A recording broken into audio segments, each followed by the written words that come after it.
Todd Starnes Show begins in 1 minute.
Well, hello, everybody. Welcome to the Todd Starnes radio program. What an honor to have you with us today.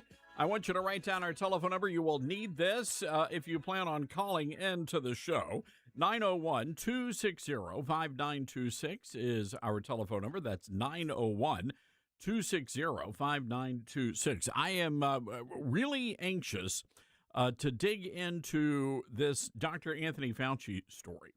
And Fauci testifying on Capitol Hill this week. And we now know that Dr. Fauci was obsessed with his celebrity status and his media coverage. Senator Rand Paul getting copies of his diary from 2019 to 2022. And Dr. Anthony Fauci was a prolific journaler. He was journaling all the time, and we now know, as a result of the fine investigative work by Senator Rand Paul, this guy was a nut job, ladies, an absolute nut job. Unbelievable, the kind of stuff that we have learned. One of the more interesting things is that Dr. Fauci was actually involved in a deep friendship with CNN's Jake Tapper. And Jake Tapper would actually have Dr. Fauci over to his home for private dinners. Fauci called it friendship building. And it was so disturbing when you read through the journal entries. It's very clear that CNN was now in cahoots with Dr. Fauci and advancing all of these fake narratives. You know, it's interesting, Fauci early on, I think a lot of people, a lot of folks in the conservative movement especially, very concerned about Fauci. But this guy was literally lionized by the legacy media. They made him out to be like, I don't know, Jesus? Jesus in a lab coat? I mean, it was really remarkable. I mean, they called him, we were calling him, St. Fauci at the time. And Fauci was going on in a lot of these, for example, March 21st, that was when deaths were at 9,800 in America. And he's gushing in his journal. Big front page article about me. Appeared in the Washington Post. Very flattering. My national and international fame is explosive and really unimaginable. This is literally coming from the journal entries here. It's not hyperbole to say that today I am the most famous and talked about person in the country and one of the most recognizable persons in the world. The press is going wild with me. This is March 22nd. 30,000 dead people in America. And this is what Fauci's writing in his personal journal. Press is going wild with me. Front page in Washington Post yesterday. Op-ed by Maureen Dowd in New York Times today about me. Profile by Peter Nicholas on me in the Atlantic. He was literally tracking the body count and his press clippings on the same page in the journal. I mean, this is some pretty sick stuff here, ladies and gentlemen. Now, here's something that's interesting. Fauci was denying in public that he ever said anything about shutting down schools and shutting down the bars and the restaurants and all of that kind of stuff. I want you to listen to cut number 4, please. They always come back and say Fauci was responsible for closing schools. I had nothing to do. I mean, let's get down to the facts. Well, let's get down to the facts, because in his actual journal entry, he admits that he spoke with Bill de Blasio. Remember Comrade de Blasio? He was a mayor of New York City at the time. And here's what he said. I spoke with Bill de Blasio and convinced him, based on what I was saying publicly and my conversation tonight, to close the NYC schools. I went on to tell him that he should close the bars and restaurants in New York City, and he said he would base this on my recommendation. I had a similar call with Ann O'Leary, the chief of staff of Governor Gavin Newsom of California. Ann said that based on my TV appearances today and yesterday, the governors decided to close the schools in California as well as the bars and the restaurants. And then he says, when I left the White House and crossed Pennsylvania Avenue, several cars honked their horns and shouted, "Thank you," out the window. Unbelievable. This guy's so full of himself. And yet, because of his policies, because of his recommendations, how many of you actually got the clot shot, and or maybe a loved one got the clot shot and ended up losing their lives? We now know that more people died from the getting the vaccine itself than the actual having the actual China virus. So anyway, Peter Navarro is out there, and he's calling Fauci the Dr. Frankenstein of the modern era, and said that Fauci has the blood of millions of people on his hands. I don't understand why this guy, and hear me on this, I don't understand why this guy is still walking around a free man. Why has he not been charged with anything? Now, Senator Paul releasing, more than 1,000 pages of these diary entries, and it shows that the media, hold on, this is great. Fauci at one point said, the media is hot and heavy about me. Okay, that's just creepy. And then there was another journal entry where Fauci said that his star actually outshines President Trump. Now, Senator Paul says that Fauci is going to answer to the American people, and I appreciate that. But my question is, when is this guy going to be held accountable? When is he going to go to jail? When is he going to be found liable in the deaths of tens of thousands of American citizens? When is that going to happen? And excuse me, and no offense here, Senator Paul, but if that's not going to happen, what's the point of all of this? In all seriousness, what is the point of all of it? 901-260-5926. That's 901-260-5926.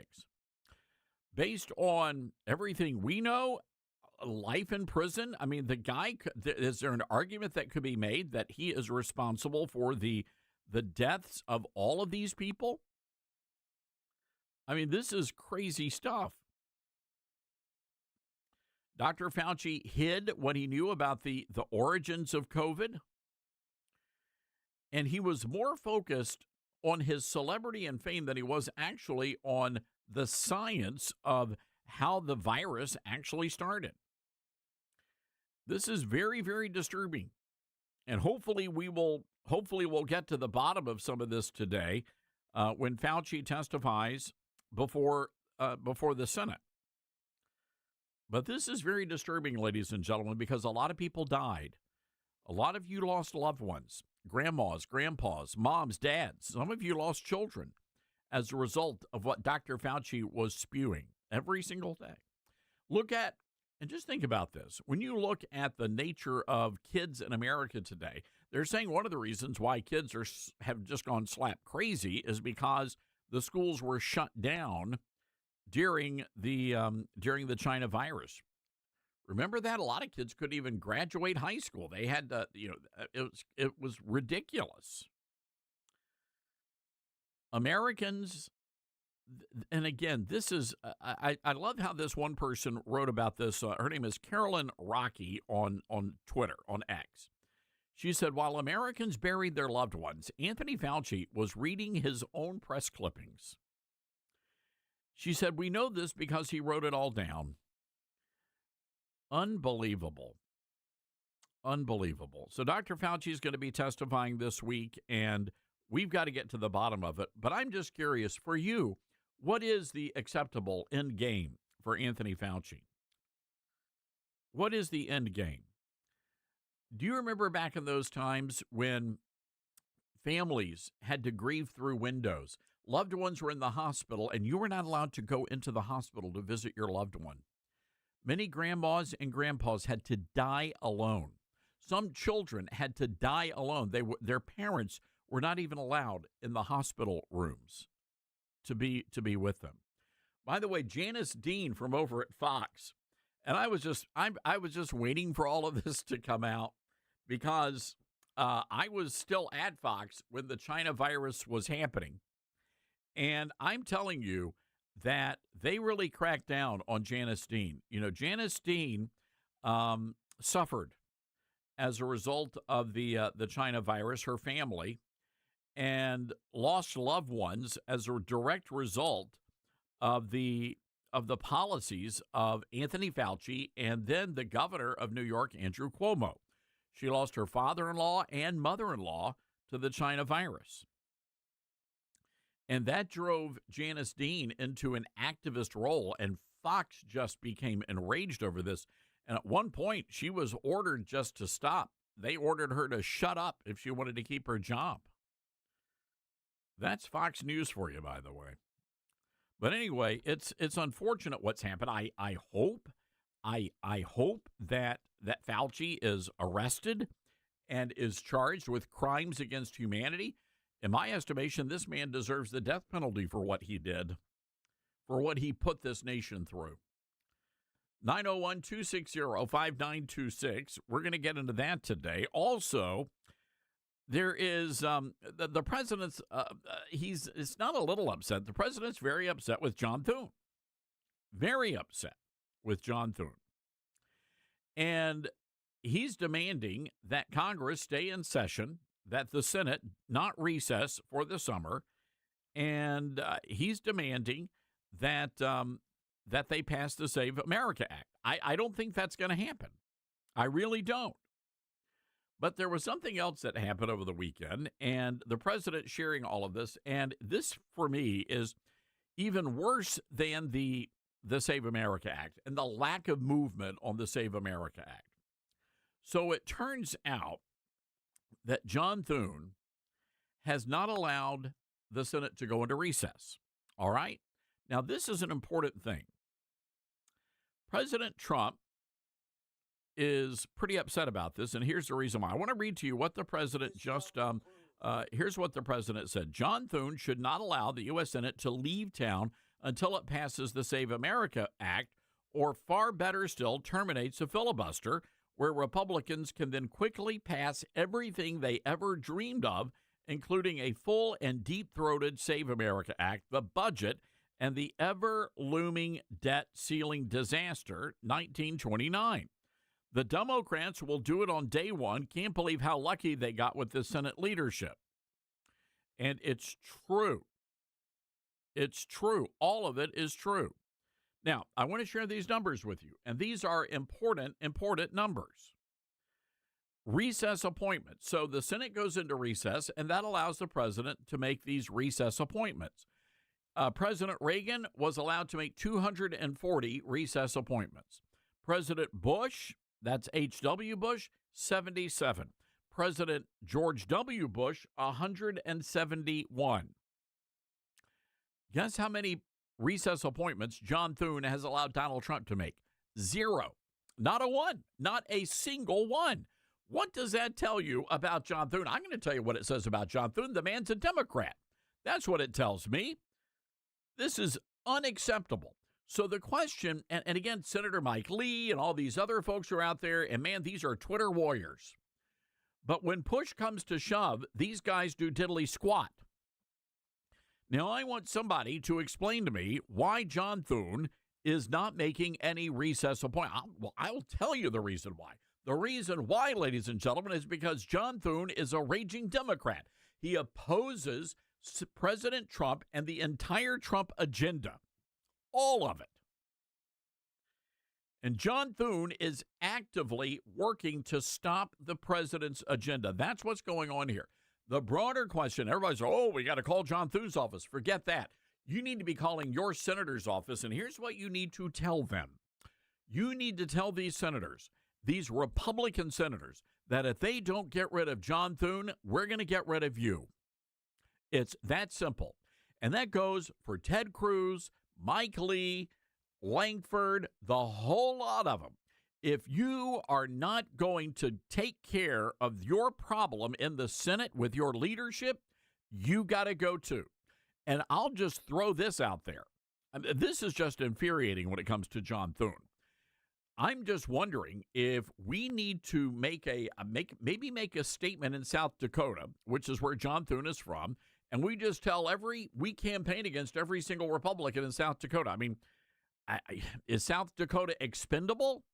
Well, if we've got to send a message here, and if the good people of South Dakota aren't going to take care of this problem, and the good people of the United States Senate aren't going to take care of this problem, then maybe, just maybe, we need to eradicate the Republicans in South Dakota, just vote them all out of office, and vote every single Republican. Now, hear me on this. Every Republican senator who is not openly saying we have to remove John Thune, they've got to go too. That's really the point we're at in all of this. All right, I've got to take a break. 901-260-5926. That's 901-260-5926. This is the Todd Starnes Show.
This is interesting story from Cracker Barrel. Any of you folks big Cracker Barrel fans out there? So Cracker Barrel has been in the throes of controversy for a while now. They hired a woman named Julie Massino as their chief executive officer, and she immediately stepped in, and she came from the DEI, the world of DEI. And so she immediately said, well, the problem with Cracker Barrel is not the food, it's the image, it's the vibe, as the young people say these days. It's the vibe. So she spent more than $700 million to turn Cracker Barrel Old Country Store into, I don't know, this chic boutique for millennials and Gen Zers. More than $700 million. She decluttered the restaurants, and she replaced the Southern charm and hospitality with basically, it looked like a dentist office. I mean, it really did. You kind of got that vibe. And then they got rid of the good country eating, and they replaced it with plant-based sausage. And then they had to start serving booze because that was the only way to wash down the plant-based sausage. I mean, it's a slippery slope. So anyway, to make matters even worse, this is the woman who removed the barrel and the cracker from the logo. You know, the old timer, Uncle Herschel, the white dude, the old white guy. So they got rid of the cracker and the barrel. Well, it turns out that Cracker Barrel customers actually loved all that clutter, and they loved Uncle Herschel, and they loved his favorite breakfast with pork sausage and not something that came out of the dirt. So now they have decided to give this woman the heave-ho. She's stepping down, and they're bringing somebody else in. But again, folks, are you still eating at Cracker Barrel? Because I will say this, and this is my take here, but it just seems to me that Cracker Barrel is to Southern food what the Olive Garden is to Italian food. It might get you by in a pinch, but if you're going to be eating at Cracker Barrel or Waffle House, what do you pick? 901-260-5926 This is the Todd Stern Show.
Back, everybody. This is the Todd Stearns Radio Show. Happy to have you with us today.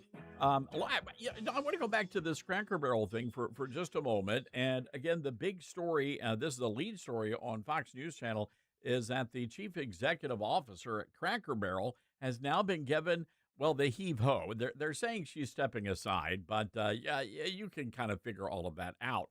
The reality, though, is that going to be enough to fix what is broken with Cracker Barrel? And I wish they would just call me. I'm happy to help them out. I won't even charge them a single penny. The only thing they got to do is bring all the junk back, and they decluttered. They got to reclutter, and then they got to start making all the food right there on the premises. They got to stop bringing in and freezing stuff. They got to make it fresh. And I think, I think folks will be forgiving.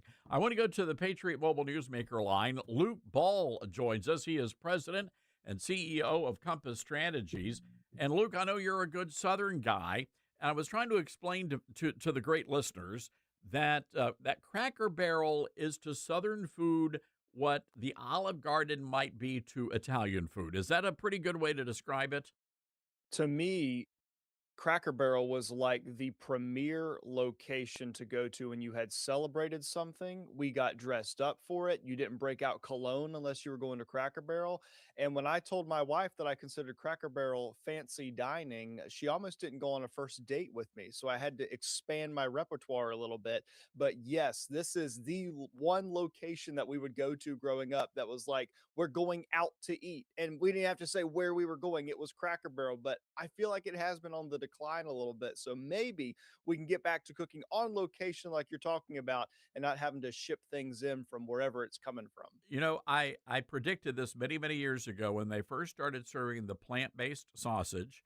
I said, uh-oh, this is a slippery slope. Then they had to start selling booze to wash down the plant-based sausage. And then they finally decided, okay, we're going to get rid of old Uncle Herschel, who was the actual old timer. You know, he's actually the logo, the guy in the logo is actually a real guy. And they gave him the heave-ho. The irony is that she literally got rid of the cracker and the barrel, which is the whole essence of Cracker Barrel. So we didn't have to look at the menu if you have to look at the menu when you walk into Cracker Barrel, then you're probably not a repeat customer. We go in there and we open up the menu really just to see like, okay, what have they shifted around? What other additional items have they come up with, and how much has the price gone up because of the economy or whatever? But if you walk in there and sit down, you don't need to look at a menu. You should be able to just order exactly what you've gotten for the last 2 decades, which is what I've been doing. And if they change it up at all, it's rarely going to go in a good direction. You don't mess with something you got that's good. I'm ashamed to admit what I'm about to admit to you, Luke. But years ago, when I was a reporter, when I first got hired at Fox, I was a reporter, and they sent me to cover a terrible commuter plane crash in Buffalo, New York, and it was like February, freezing cold. I'd never been to Buffalo, and I got my rental car. I'm driving to the crash site, and what do I see? I see a Cracker Barrel. I'm like, thank God for Cracker Barrel. So I actually pulled in and grabbed a meal before I went to the crash site. Well, you have to. But you got to your point. You have to do that. I mean, it's When I travel for work, I land and find the nearest Cracker Barrel or Chick-fil-A. And if they're like, within driving distance of one another, I'll go pick the Cracker Barrel. And I don't even have a problem sitting by myself there, honestly. Like, I just go find a booth, I play the peg game by myself, and I, sit on my phone and do whatever. I mean, that's just home cooking the staples. And if they can get back to some of the things that made it great, then I'm all for making Cracker Barrel great again. all right. Well, let's see if we can't make the Republican Party great again. Luke, the president's really upset over the lack of action happening in the Senate. And for me, I just see this to be a very, very serious situation that we're dealing with here. The president over the weekend sharing a graphic illustrating his point is that John Thune has not allowed this president to make a single recess appointment. I'm curious, why do you think that is? What do you think the is going on behind the scenes here? Well, I love the House side, which is where I come from, because you can be more of a rebel rouser. You can get things accomplished, and oftentimes you can pull together a pretty decent coalition of people. Because I would submit that in the House of Representatives, you are closer to have been a private citizen than you were in the Senate, right? Like normally in the Senate, you have to work your way up, you have to fundraise, you're stuck around lobbyists a lot of times. And they seem to get entrenched in this mentality that they are the elites of town. They know better than the American people. On the House side, you could have been some local business owner and then suddenly you're elected to Congress and people are holding you accountable every 2 years. I think that's part of the problem over on the Senate side. On a couple of these things, it is a sheer numbers game, but the president and Thune need to join hands and pressure those individual people and stop going into recess all of the time. People like Mike Lee need to go down to the floor and vote to or make a motion to hold the Senate in session until they actually start getting stuff accomplished. I keep saying this over and over again. What good is the House and the Senate in the GOP hands if we don't get anything accomplished? At the beginning of each term, when we have the House and the Senate, I say it's like signing up for a bad timeshare. There's a lot of excitement at the beginning and it's all downhill from there. And that seems to be the place that we're in right now because there is a long, long list of things that Thune and the Senate could have done that they refuse to do for this president, and it needs to change. And again, going for set aside the Save America Act, set aside the filibuster. Why is John Thune not allowing any recess appointments? That I think that to me is the more important, pressing question here. And I appreciate all the harsh rhetoric coming out on social media, but as of what 12:41 p.m. today, not a single Republican in the Senate has said anything or done anything to fix this problem, or at least put us on the road to fixing this problem. And I think it goes to that mentality too, that they want to believe they will outlast this president in office. And so they're trying to slow walk to the end of the term. And then if we lose the majority in the House and the Senate, they can just throw up their hands and say, well, we don't have the majority. We can't do anything. Even with the majority, apparently that's not enough, that they can't do simple, basic things like election integrity and recess appointments, because you can be doggone sure when the Democrats come back into power, they're going to be throwing out the filibuster. They're going to be throwing out all of the rules and the kitchen sink. Oh And yeah. so if they don't get serious about it now, then again, it's almost as if we don't have a pendulum swinging in Washington from the Democrat to the Republican Party. It's just from the Democrats to a lukewarm party as a placeholder. By the way, Luke, just moments ago, Senator Mitch McConnell, his office released a new proof of life photo showing him and his wife allegedly. This was taken recently. That's what we're being led to believe. The statement said that McConnell has now been discharged from hospital care, but is not yet medically cleared to leave the rehab facility and return to the office. My whole point, I'm not buying anything they're selling here. And Yeah, I appreciate Scott Jennings, but if you can have a 20-minute conversation with Scott Jennings, then by golly, you should be able to have a 20-minute conversation with right. a Fox News anchor or a Newsmax host. Yeah, I mean, same thing with any member of Congress that just disappears for a length of time and says it's a medical issue. Look, I worked for a member of Congress on Capitol Hill who had reoccurring legitimate medical issues. And any time that he had to duck out for a few weeks, we would communicate specifically about what we were going to put out in a statement because he has an obligation to his constituents to explain what's going on. If he's going to be missing votes, people need to know, hey, I had, an issue with a medical thing that I have to pop into the hospital for, but I plan to be back out. That constant communication is crucial. And if you don't give that to your constituents, it allows for all of these random theories to fly all over the place. And I would submit that the responsibility lies with the senator or the member for not communicating effectively enough. And you're exactly right, Todd. If you can have a 20-minute phone call, you can have a 4-minute video or a Zoom call or a news interview or something. You owe that to the people you're representing. Luke Ball is with us today, the president and CEO of Compass Strategies. Luke, let's talk. We're 100 days out now from the midterms. And as much as the Republicans may be botching this, I still think they're not only going to win, I think they're going to pick up seats here only because the Democrats are completely imploding on this whole socialism issue. Curious to hear your thoughts on that. Yeah, I feel like I'm running against a ghost sometimes, or the Republicans are, because I went to go when I was preparing for a TV hit last week, look up the Democrat platform for the midterm elections in 2026. I Googled it multiple times, clicked on multiple links. It kept bringing me back to the failed Kamala Harris 2024 Democrat platform. And that's the only thing that they have. there was a report today that just leaked that allegedly the DNC chair during a contested meeting recently threw a cell phone at a junior staffer. That just epitomizes what's going on over at the Democrat Party right now. They're fighting a civil war. We're fighting against the Democrats. They're fighting against Republicans and themselves. If they aren't actually putting up any policy proposals to go against what the Republicans and President Trump have laid out for the American people, and they still think they're going to win the midterm elections, then have at that mentality until November, because we are going to trounce them. Not only do we have better policy solutions, but we also have been redistricting across the country, which I would point out the Democrats have been doing in courts for decades. And just recently, Republicans realized that we had the power in our state legislatures to actually do the same thing using the power vested in us. So we've been playing ball on multiple fronts. And while I think it's easy and lazy to say the Democrats have an advantage, if you look at sheer numbers, it's not a slam dunk for the Dems. In fact, I'd probably submit it's an uphill climb. Well, no, yeah, I'm no, absolutely, and I only say that because the reporting of the story that you mentioned, it did not come from Fox News Channel. That came from the New York Times.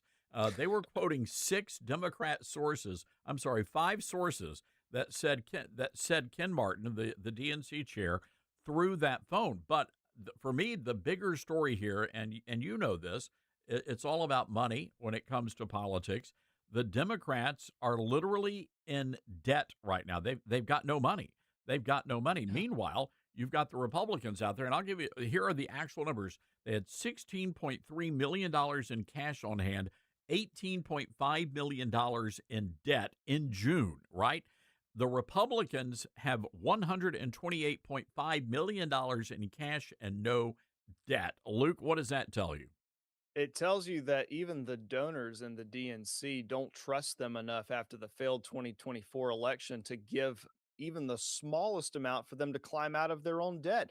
They spent $5,000 on Kamala Harris's fingernails before her major events and millions astroturfing her campaigns with all of these major celebrities to make it appear as if she was doing well. And now, I am just astounded that we are 2 years from the last election and they've not made any sort of accomplishments. The only people who have released a policy platform have been the Democrat socialists, who I would submit are now the leaders of the party. Yeah. There's no energy behind the so-called moderates. There's no energy behind the centrists. They are the only ones that seem to be leading in any capacity.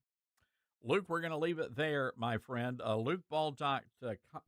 Is it .com or .org? It is .org. And if I can buy .com, it's been registered since before I was born, but I'll get it one of these days. But for now, it's lukeball.org. All right, LukeBall.org, everybody. Write that down. Go check out all of Luke's great work.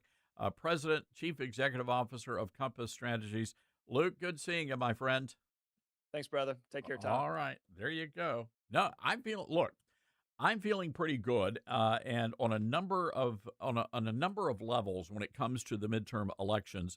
And ladies and gentlemen, the reality is, I don't even think the liberal Democrats, and hear me on this, I don't even think the liberal Democrats, in their heart of hearts, want their party to go down this path towards embracing communism.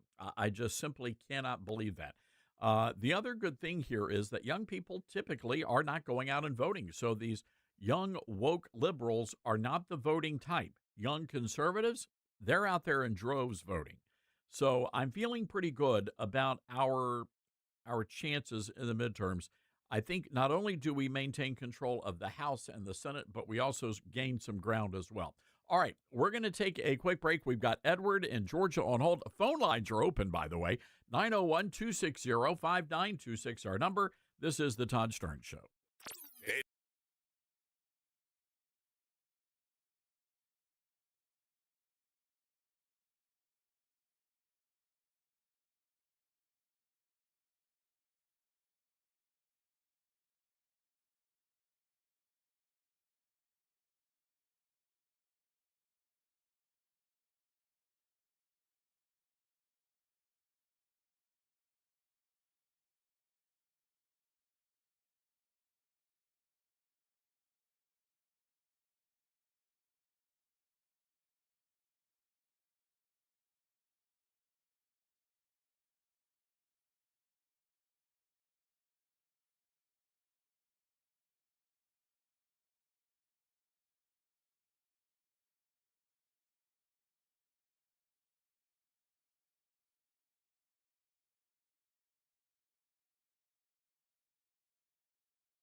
Very excited about my brand new book. It will be in stores August the 11th. We're about 2 weeks away from launch day, and we are urging all of you to get your copies pre-ordered right now at Barnes & Noble, Books A Million, Amazon, wherever you buy your books online. Now, let me just say this about books, about Barnes & Noble. They are not going to have a lot of books initially in the store.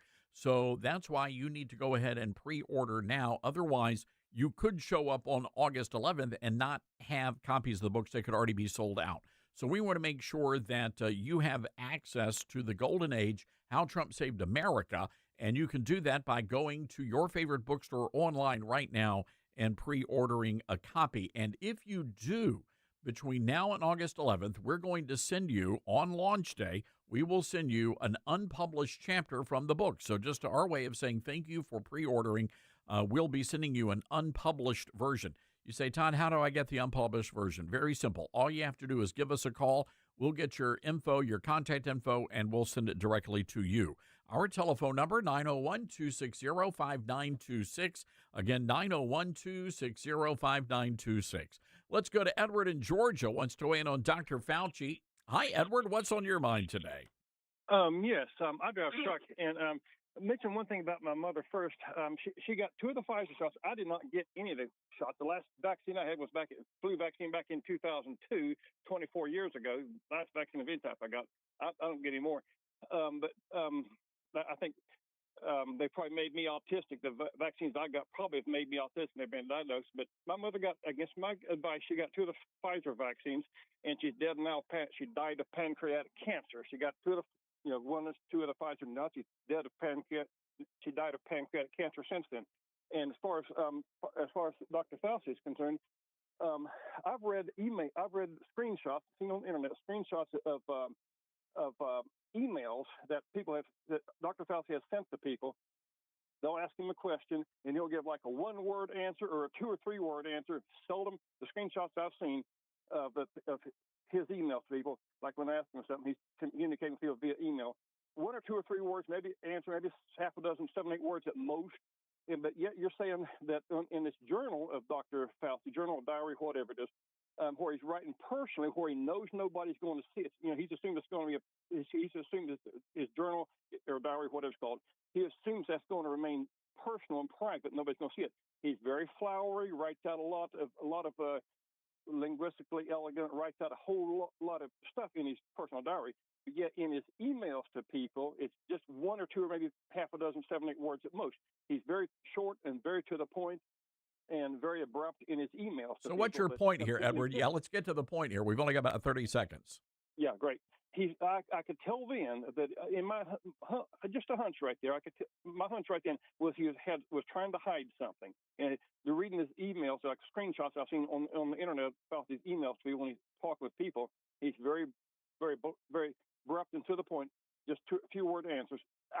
My hunch then was he had something to hide. He was trying to hide something because he most people would write longer answers. My hunch was just is he was trying to be evasive and trying just simply not speak too much, not to get tangled up and trapped. Okay, yeah, got it. Edward, we got to leave it there. Appreciate you calling in. We're running out of time. Folks, got to get to your point. Guys, thank you. Let's cut off the phone. There we go.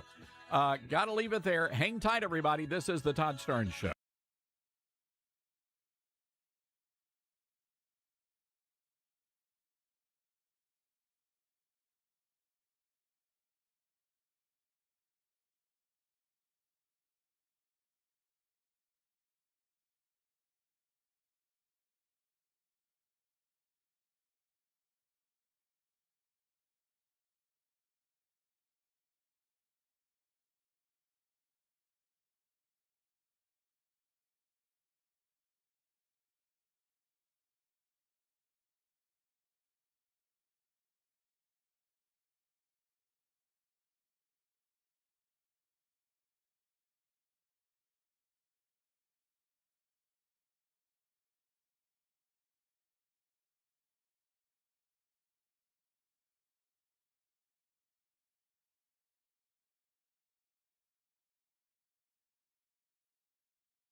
right. Welcome, everybody. This is hour 2 of the big show. Great to have you with us today. So, look, we're apparently in another official, unofficial ceasefire with the Iranians. This is slowly, ladies and gentlemen, slowly creeping into what I think a lot of people dreaded the first go-around, is that this could become a forever war with Iran. A lot of folks are very concerned about that, going back to the original reporting from the White House that this would be at most a 6-week operation. That's what they were hoping for initially. And of course, that turned out not to be the case.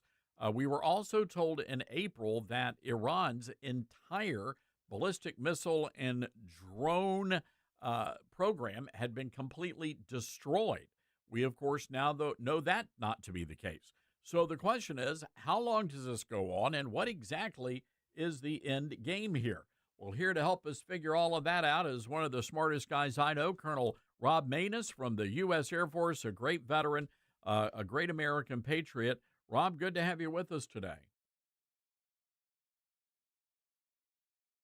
Hello, Rob. All right, I'll tell you what, guys. Let me know when we can get Rob back with us. We've got a little technical problem. By the way, Rob is the author of a great new book called What You Can Do About It, Taking Real Action Against Corruption, Radicalism, and Moral Decay to Save America. You can get a copy of that book really wherever you buy your books. RobManess.com is the website address. Guys, just let me know when we give me a thumbs up when we've got Rob back with us. You know, one of the other stories we're going to talk to him about is what's happening in Congress right now when it comes to the military.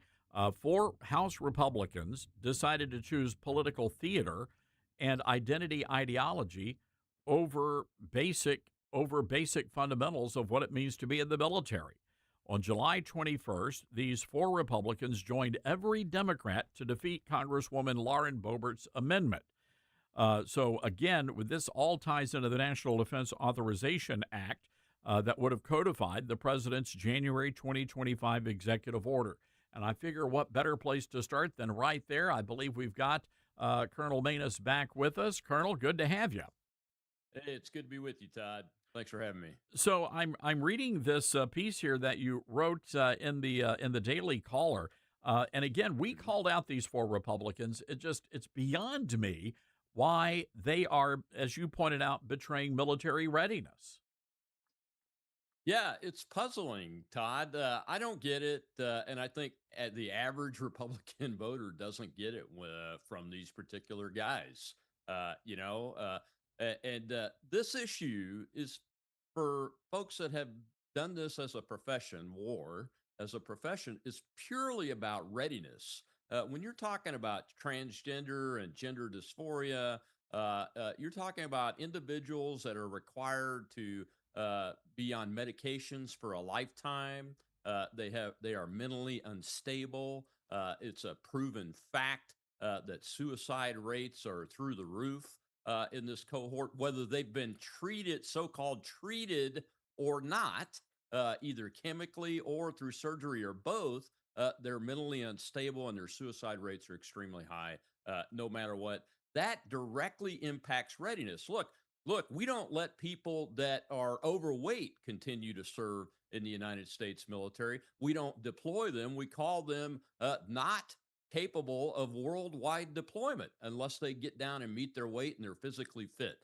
This is just a matter of that form of readiness. You can't afford for the other Americans that we're putting in harm's way to have to be focused on these types of issues when they need to be focused on killing our enemies. That's the real issue there. And again, people will push back and say, oh, this is discrimination. But to your point, I mean, if somebody has a really bad heart condition, they're not going to be deployed. This is a matter of having the most physically fit, ready person that is capable of doing what needs to be done out there on the battlefield. You're absolutely right. And over many decades, our military leadership, our generals and admirals have really lost the sight, what we call the sight picture on what America's armed forces is about. And it's only about one thing, Todd. It's about winning and victory. And all of the things that we do as leaders, and I was a commander 4 times in the U.S. Air Force at the senior, mid, and lowest levels possible. And everything we do is about putting Americans on the point of the target being whatever service you're in and whatever capability you're bringing to bear, and defeating our enemies and winning. And we need people that are focused on doing that job there and not focused on things like, did I get my meds today? Or is somebody upset that I'm a man that thinks I'm a woman? Those, or worse, the normal individuals having to focus on that versus defending themselves from America's enemies. We lose enough of America's kids in wartime without having to risk them even more because of this kind of frivolity. All right, we've got Colonel Rob Manus with us on our Patriot Mobile Newsmaker line today. I was very impressed to see that the Washington Post actually printed a letter you wrote to the editor the other day regarding this column that argued that we need America's best minds from elite universities need to be the ones that are filling the ranks of the military. And that prompted you to write a letter to the editor. Oh, you're absolutely right.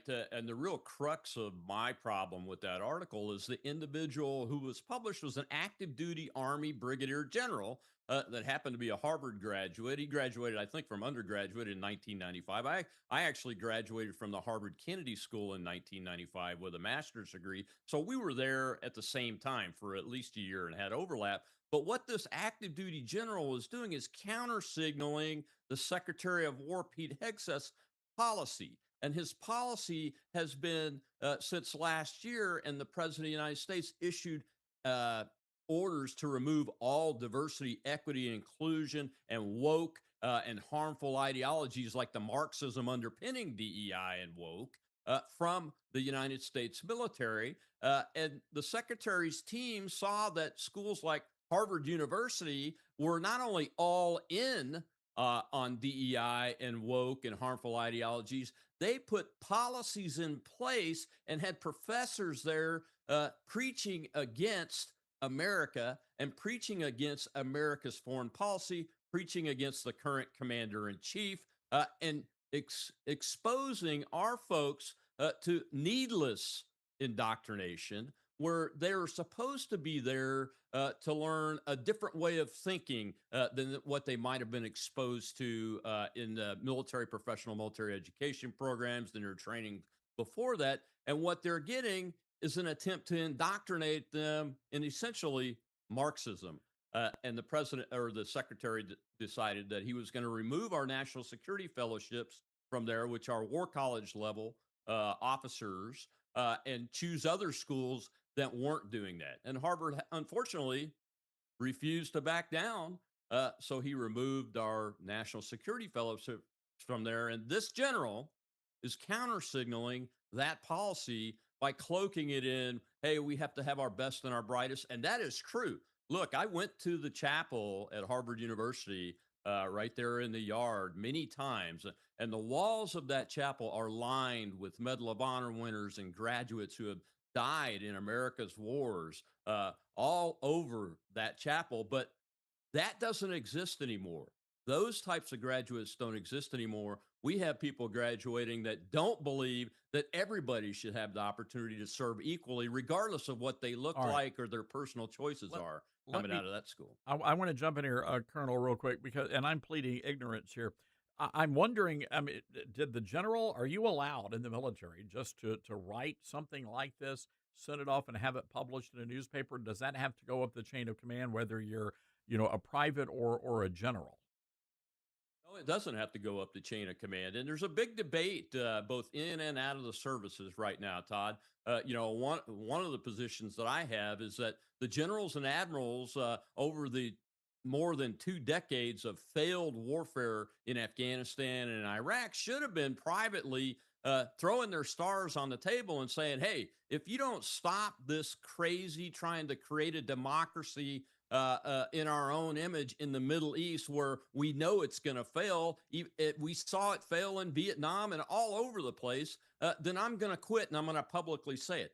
That's different than what this officer is doing, where he's publicly counter signaling the president's orders and the Secretary of War's orders, which are not based on any type of discrimination other than wrongful indoctrination of harmful ideologies on our senior officers that are trying to get a war college education. All right, Colonel, before we let you go, we've got to talk about the war. I'll share my opinion, and this is sort of where I've always fallen on this issue. I think we've been at war with Iran since 1979. I think every single president has kicked that can down the road, and finally it got to the point where the president said, not going to do it anymore, can't do it anymore. We can't let the Iranians get the nukes. I think we should have gone in there with guns a-blazing. I don't get what we're doing now, and I think it's confusing a lot of people. Where do you fall on all of this?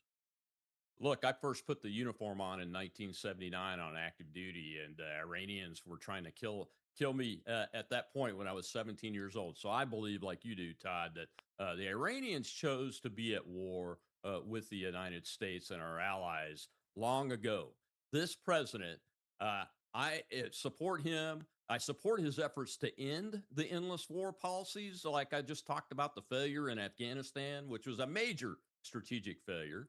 That type of policy is not good for America. It's also not good for the rest of the world or our friends or our adversaries. It presents nothing of value other than people make money by making weapons, and we lose a lot of kids doing that type of policy. This, in my mind, was different. The president has access to intelligence information that I don't have access to. If he had the information that he says he had, I don't have a problem with him going in there. Wartime decision making is very, very tough. To enter the war has to be a really solid decision based on the best information you can get, and it's not always perfect. But when you enter it, then you need to go all in and completely decimate the enemy until they either surrender and capitulate, or their population can rise up and take the country back. One of those two things has to happen in this conflict. And the on and off, I understand this president and him desiring not to destroy completely all of the infrastructure that the follow-on Iran out of this conflict needs. But I also understand these Islamist fanatics. They are not honorable. They lie, they cheat, they steal, and obviously the president has seen that they refuse to keep their word, even when they put it in writing. I think he's gone way above and beyond to give them the opportunity to end this so they don't lose all their infrastructure, or to end this so that some of the leadership in the IRGC is still alive. But that time is coming to an end. And it's time to finish the target list that was stopped on the ceasefire at the beginning of the MOU process, get it completely done, and then see where we're at the end of that, and see if the IRGC wants to capitulate. All or right. if the Iranian people have the power to rise up. Colonel, we're going to have to leave it there. We are super late for a break, but we're going to get you back on soon. I love your great work. Folks, got to get a copy of his book, What You Can Do About It, Taking Real Action Against Corruption, Radicalism, and Moral Decay to Save America. RobManus.com is the website address. Colonel, is it true, by the way, are you a Mississippi guy now?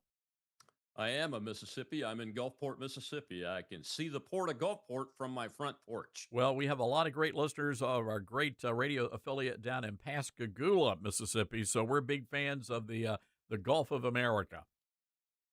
That's my front yard, the Gulf of America, and we love being here. I love Very that. exciting. All right, Colonel, thank you again. Folks, got to take a break. 901-260-5926. That's 901-260-5926. This is the Todd Starnes Show. From the front lines of the culture wars, it's Todd Starnes.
Right. Welcome back, everybody. This is the Todd Stearns Radio Show. Let's go right to the phone lines. Houston, Texas. Don, listening to us on Patriot Talk 920. Hi, Don. What's on your mind? Well, Todd, I've decided one of us isn't needed because we think exactly alike. So, having said that, why does nobody ever go to jail? We have Senate hearings, we have this and that. We prove that these people lie, steal, cheat, commit perjury, but nobody ever gets punished. Now, if somebody commits a murder and you find out they're a murderer, then you prosecute them and they go to jail. Why don't we prosecute some of these people and put them in jail? I can't understand it.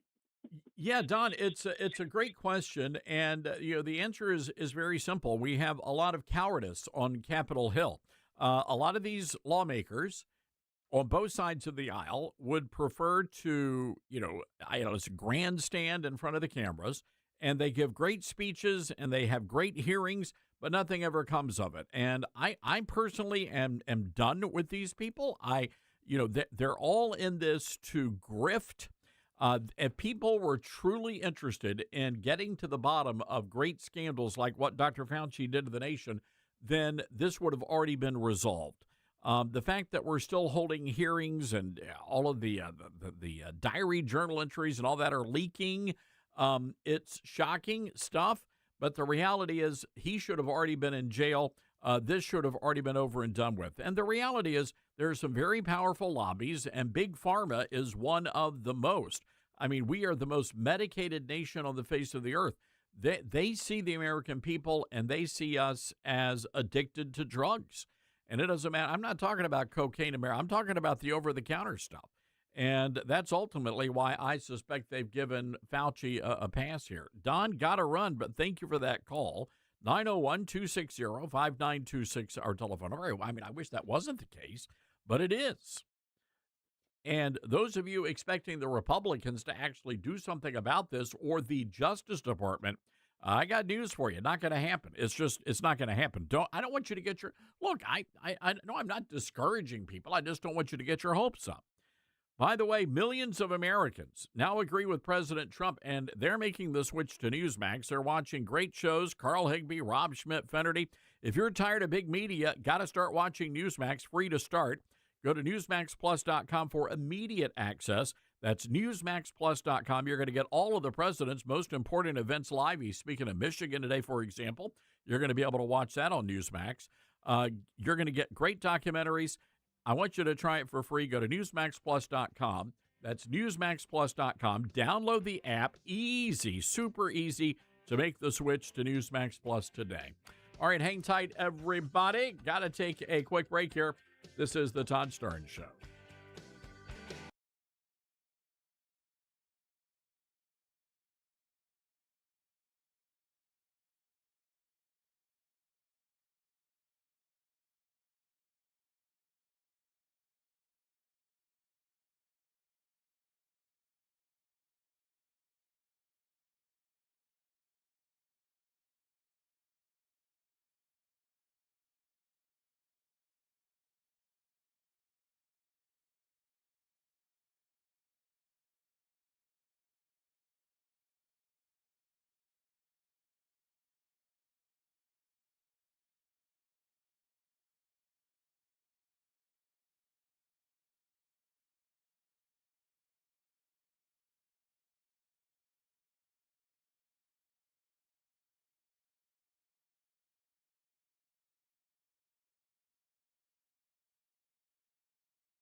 All right, welcome back, everybody. This is the Todd Stearns Radio Show.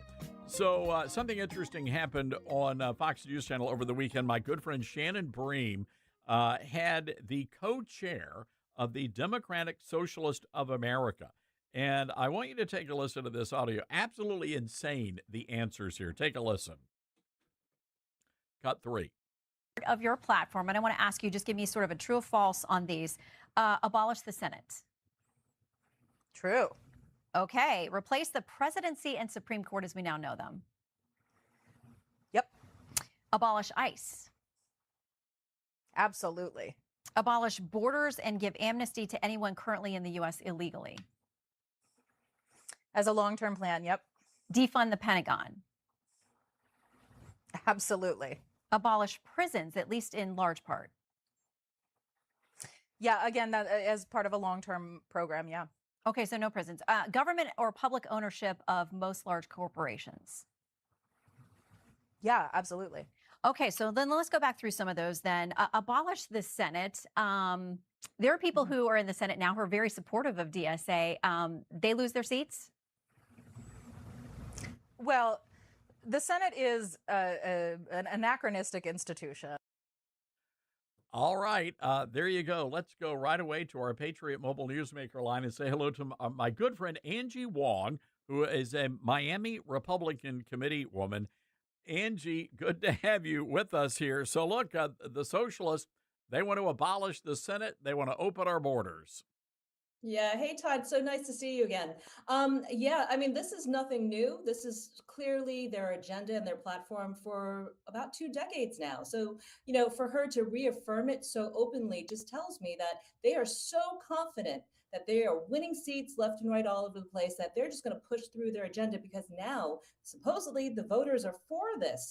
Now, I look at the rosters of candidates that they have running on the DSA program.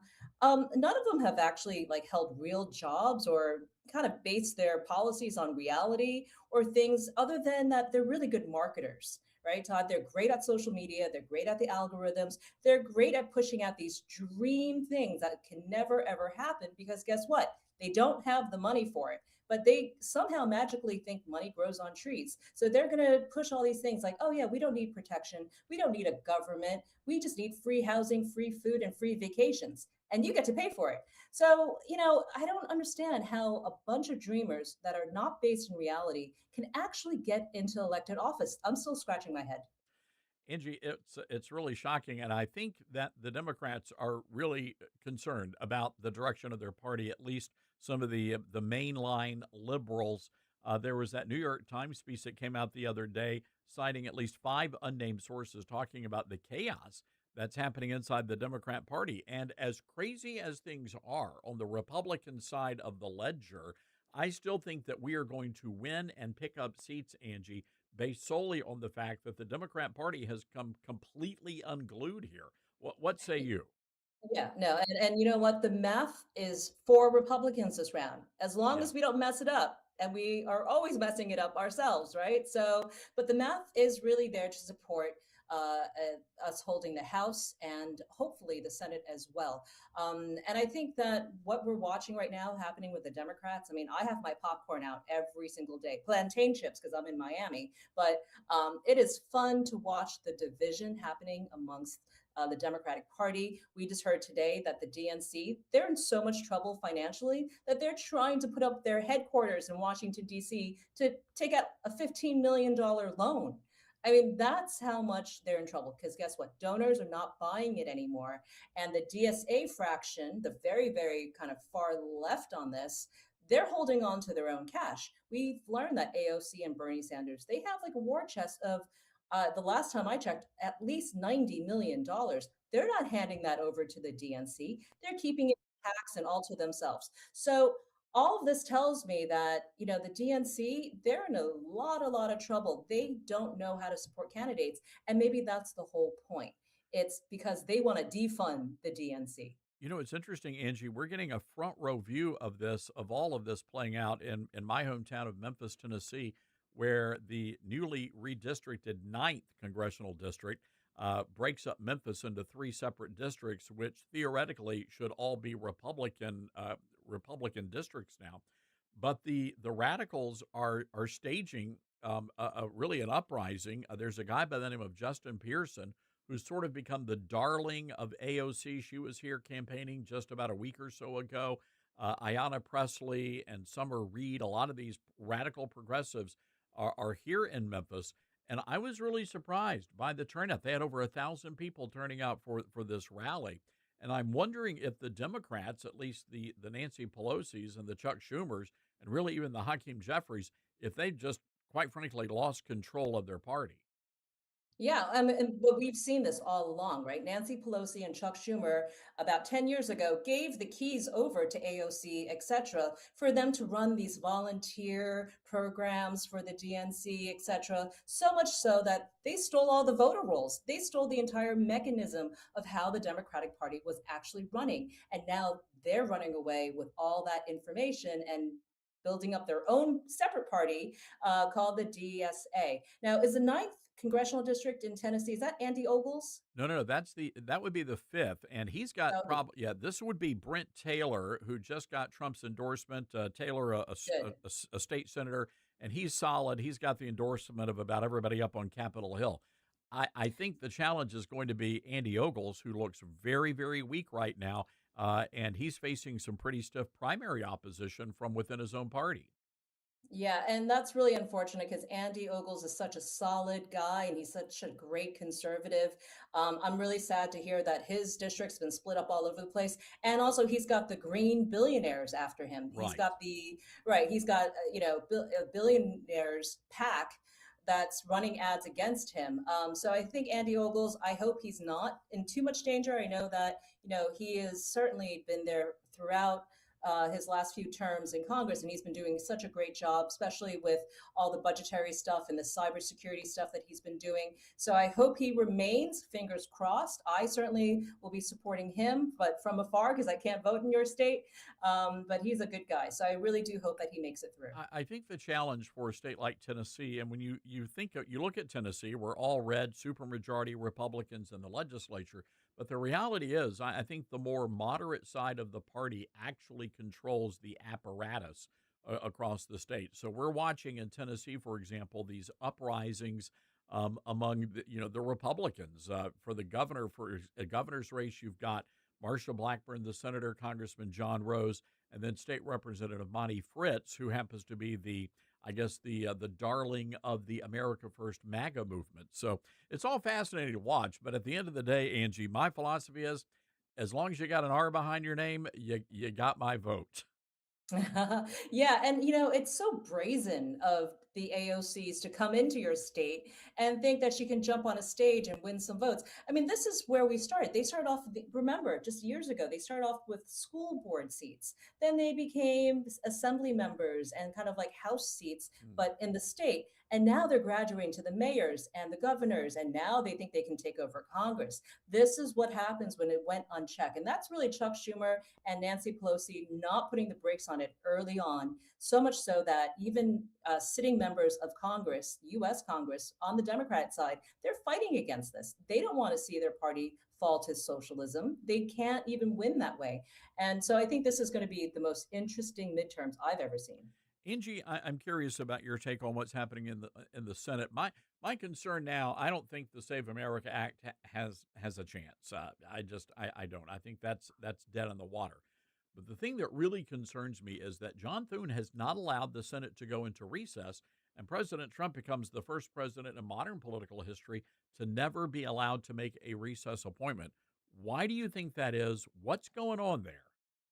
Oh man, I mean, I'm sorry to say, but John Thune should have been sorted out a long time ago. We knew even months ago that the Save America Act was dead upon arrival. I've heard that from several congressional members. House can pass it. John Thune, we've given him every opportunity, even putting it into a funding bill where he only needed 51 votes. He still wouldn't do it. So then we've given him all the excuses in the world to get it done, and he won't do it. Who is he protecting? Why is he like helping out the other team? I don't know, but you better believe he is on his way out. There's no way that he would have run it up this late. Anyway, even if they passed it today, we don't have enough time to actually get it No. done, right? Not for this round. So President Trump has found workarounds. And this is what's so fascinating. It's like gamesmanship on the highest level. Todd, do you remember about a week ago, President Trump came up on prime time to talk about how China did a data breach on our voter information? Well, that was kind of been going on for a while because I saw the same thing happen in Britain. I think it was about a year or two ago. So this data breach didn't just happen, but this was a way of a workaround for President Trump to federalize getting that voter information because he knew the states were going to reject him from releasing it, but he had them anyway. So now we're going to start seeing states like New Jersey admit to, well, there's some kind of anomalies here. They're not calling it voter fraud like you and I would. They're calling it anomalies, but there's such a small number, Todd, according to them. But meanwhile, don't they realize because of the China data breach, President Trump already sees the voter rolls? Yeah, that's it. I mean, you're absolutely right, and that's the way they're framing this. I love how the governor of New Jersey was blaming the makers of the voting machines, and they were like, "Hey, that's not on us. Those were not anomalies. You people let these individuals get on the voter registration rolls." So, and I suspect it was a lot more than 400 that actually voted, as they told us. But again, this is one of the reasons why we've got to make sure we get out, and Republicans have to vote. We've got to make sure we maintain control of Congress. Angie, before we let you go, you and I follow each other on the socials. And I got to tell you, I got to up my game because I'm not at the Angie Wong level of socializing. I'm posting pictures of me at the Waffle House, and you're highfalutin with all the big wigs out there. Oh my goodness. Todd, I want to come. I want to take you out to the Waffle House. We'll do a whole social media program there. We'll just get you in every angle eating waffles and chicken and everything else. Look, I'm having fun. Obviously, you got to keep this light. Politics can get so dark and heavy. Yeah. You got to make it fun and digestible for the masses if they want to hear your message. I don't know if that's what I provide to people, but I'm just having a good time doing it because all of us can get so heavy and just like people get turned off. I want to invite more people to the party. Heck yeah, I love that. All right, that's it. I didn't realize they had Waffle Houses down in like Palm Beach. Or we need one around the corner. I'll come to you, Todd. We should do a social media story together. I love it. You know what? I'm going to take it out. We'll go to the Blue City Cafe on Beale Street and rum boogie for some great blues and great beverages. We'll treat you right here in Memphis, Angie. Awesome. I can't wait. I'm waiting for my invitation, Todd. All right, we're going to make that happen. The great Angie Wong, everybody, and she is all over the place doing commentary work, and we sure do appreciate the fact that she joined us today. All right, we've got to take a quick break here, folks. 901-260-5926. We're going to the phone lines. That's 901-260-5926. How are you feeling about the midterms? We're going to be taking your calls. This is the Todd Stern Show. You're with Todd Starnes.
Welcome back, everybody. It is the Todd Starnes Radio Show.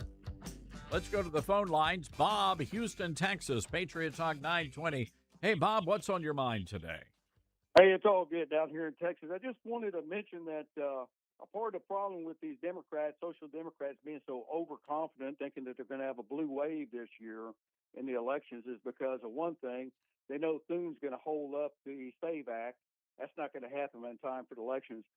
The infrastructure that they've already set up to cheat and steal with mail-in ballots, the switch-o-matic voting machines, the Moderna voting machines, all that's going on. There's still very little has changed. They've exposed the corruption, but it's still there. Nothing stopped it. So that's why they're so confident that they're going to win. I mean, it's by hook or by crook. That's what's going on with them being so confident that they're winning. I just want to give you my 2 cents, my take on it. Bob, I'm curious, how are things going there in Texas? I know Tallarico, at least nationally, doesn't seem like he's moving the needle at all there. What are you seeing there, boots on the ground? There's still cheating. There's still lots of infrastructure for cheating. There's things are still happening. The Islamic takeover is still happening. We have the Rhino Republicans acting like they're doing something about it, but then behind the scenes they got their hand out and they're taking from Turkey and Pakistan. They're letting it happen. Our Republican legislature is heavily corrupted with rhinos. But yeah, on the voting part of it, Tallarico, he probably won't win. But nationwide, across the board, there's so many states that are compromised with the mail-in ballots, the Smartmatic voting machines, the other Moderna voting machines. It's all corrupted in many cases in so many states, and so that's how. Well, here's the thing, though. So confident, Bob, and again, I have no proof of that, and I suspect I don't. I mean, if you've got proof of it, then you can go, and that's one of the reasons why the networks got their butts sued and butts handed to them in these lawsuits. You know, they were saying that, but they never proved it. And again, if you can prove it, that's one thing. And I just don't think the networks. Well, they clearly were not able to prove it, so they got sued, and many of them had to lay off a lot of people because of that. Yeah, sure. Yeah, and that's the other reason why they're so confident that they're going to win. The blue wave is coming. But not through numbers, not that they actually have a majority. It's just that by hook or by crook. And it's like what happened to Trump during 2020 election. Oh, yeah. 2024 election. Is he finally got exposed and won. But it just keeps going on and on. And they'll prove it. Well, by the time you've proved it, the people are already in place. They're already taken over. The people that were in there that were doing the right thing are gone. And it's too late. It's too late to fix it. So that's how they're doing it. And it's all the way across the board. The socialist Democrats, the Islamic socialists, okay. all together. Bob, thank you for that call. 901-260-5926. Let's go to Larry, Ocala, Florida, WOCA. Hi, Larry. What's on your mind? So the last caller, one of the last callers you had there, is kind of hitting on the point. We're sick and tired of these Republicans lying to us. And it's almost like these Democrats are plants. They're like where they're having to put people so far to the left, communist, socialist, whatever, that to where the Republicans can still say, hey, we're not as bad as those guys. Because the Republicans are just basically Democrats anymore. And we're sick and tired of being lied to.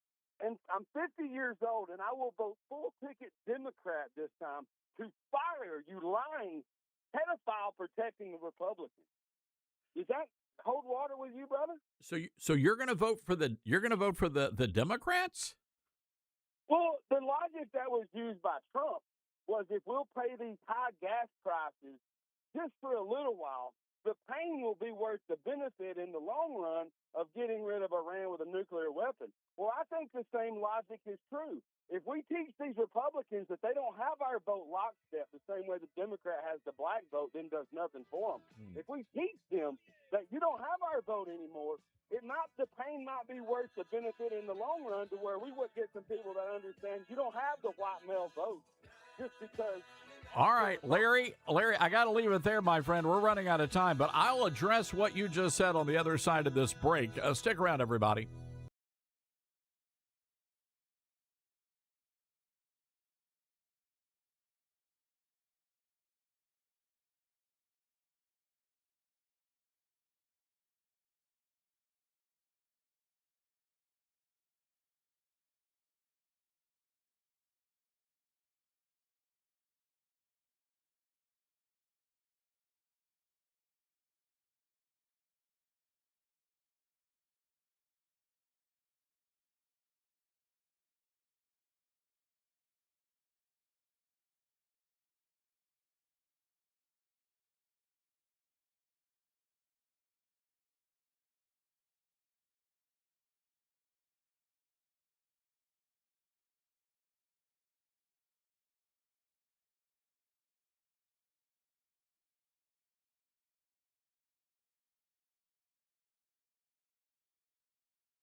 All right, so in the last hour, we had a guy calling in from Ocala, Florida.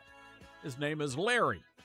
Larry's a white guy, and he's really upset, and rightfully so. Don't get me wrong, Larry is very frustrated because he believes that the Republican Party is taking the vote of the white man for granted. I don't disagree with that at all. As a matter of fact, I would contend they've been doing that for a very long time. You know, the Democrats, and I know this sounds terrible, but it's true. The Democrats are actually more honest than the Republicans are. No, wait. I know, Parker. I know what people are going to say. They're going to be, how dare you? How dare you speak ill of the Republicans? I knew Starnes was a Democrat. No, Starnes is not a Democrat. I'm not. I don't mean that. I don't mean it to be mean. I'm just stating that let me explain it.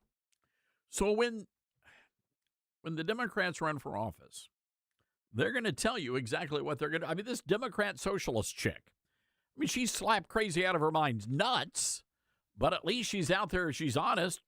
So you're going to abolish the Senate. Yeah, absolutely. So you're going to open up our borders. Yep, sure are.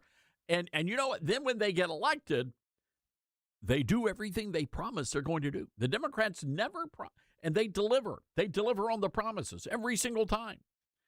When the Democrats tell you they're going to do something, which may lead to the end of mankind as we know it, you better take that to the bank because they're going to do it. That's just who they are. That's their nature. The Republicans, on the other hand, they will promise you the moon, and they never deliver on anything. And this is one of the reasons. And by the way, every election cycle, it's the same thing. It's not like this is some sort of an anomaly. But the Republicans lie to you. I mean, and that's what they do. I mean, I may be the only talk radio host out there who's going to tell you this, but the Republicans are liars. I don't think they want to be. Maybe they do. I don't know. But I think for the most part, here's the problem with the Republicans. The Republican Party was never meant to be a party of just regular Joes. The Republican Party was always meant to be for the country club type. And not even, and by the way, I mean, if you think they despise all you working class folks, they really don't like the evangelical Christians. The Republicans and the leadership, see if I can explain this. You know, the Democrats, and this is a terrible example, but it's true. All right. In the South, in the North, let's just say you've got a crazy person in your family. I mean, they're like certifiable nuts. Now, if you're in the North, if you're a Yankee, then you're probably going to institutionalize your loved one. You're probably going to make sure that they are not rolled out at family events. You're going to keep them hidden somewhere. Now, here in the South, we don't do that. We put our crazy people on the front porch, right? And we invite people to come over and be a part of the craziness. That's how we do things in the South. Now, the Democrats, they do the same thing. The Democrats, they not only drag their crazy people out on the front porch, they run them for office. The Republicans, they would institutionalize you. And so they're embarrassed is what I'm trying to get at. The Republicans. So is there anybody in your family that you're kind of like, Parker, I'm going to put you on the spot. You know, you go to the big family, the Parker. No, don't answer this. I can't get you to answer that. Huh. I guess I could. Let's hear it. Are there some people in your family that you're like, man, I wish they weren't related to us? Now that you asked the question, I'll plead the fifth here. Yeah, you got to. No, you've got to. You see, Dylan's on vacation, and Dylan cannot answer that question because we are family. But there's probably somebody in your family that, you know, kind of like your crazy, what's a crazy cousin Eddie from, you know, National Lampoon, you know. He's out there in the old Winnebago emptying out the sewage on the front lawn. You've got somebody like that in your family. And so that's how the Republicans think all of you evangelicals and all of you MAGA people and all of you working class people, you're cousin Eddie. your cousin Eddie, and you're hosing down the grand old party with that big sewage line. That's what they think. They don't like you. What was it? John McCain called you people the agents of intolerance. That's what he called all you Christians, by the way. So they just don't like you. What are we talking about? Oh, yeah. So I'm sorry. I went out on a long tangent here, and it's a Monday, and I don't mean to go out on long tangents on Monday, but to bring it back around to our caller, Larry from Ocala, Florida. Larry says, I'm just tired of it. Well, Larry, I know. I'm tired of it, too. And Larry said that he's going to vote Democrat. Larry, you can't do that. You can't do that, my friend, because that's slap crazy nuts. And I don't think you're slap crazy nuts, Larry. I really don't. I think you're just frustrated like all the rest of us. You just want, and Larry, by the way, Larry's got an honest grievance here. Larry's not out of his mind. Larry's just frustrated because we want the Republicans to do the right thing. You know, when I went out there and I was trying to figure out who to vote for, and the candidates told me, you know what, Todd, we're going to get that Save America Act through Senate. I believed them. I guess shame on me.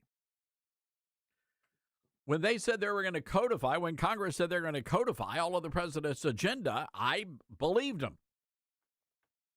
Shame on me. But at some point, you have to start saying shame on the Republican candidates. Because they're the people with, man, it just bothers you. They got no moral center. How else can you explain it? How else can you explain electing Republicans who promise you one thing, and when they get to Capitol Hill, they don't follow through on those promises? What else do you call it? I mean, they are liars. There is no moral center. And I say there's no moral center because it's not like this is something that just happened. I mean, this has been going on for decades. So I feel for Larry, but the problem is, and the Republicans know what I'm about to tell you. The Republicans know you're still going to get out there and you're going to vote. And the reason why is we can't let the socialists take over. We'll all end up in the gulags. I don't want to end up in a gulag. It's got to be 68 degrees or I can't go to sleep. And I don't think they're going to have my pillows in the gulags. Just say it. So, yeah, no, it is self-centered. I am. Yes, it's selfish. But I don't want to go to the gulags. Not only that, I don't do well with, like, picking, they're going to, and they'll have me out doing, like, the hardest labor of all. I'll be out there picking cotton or something. Right? Singing songs. I'll be singing spirituals.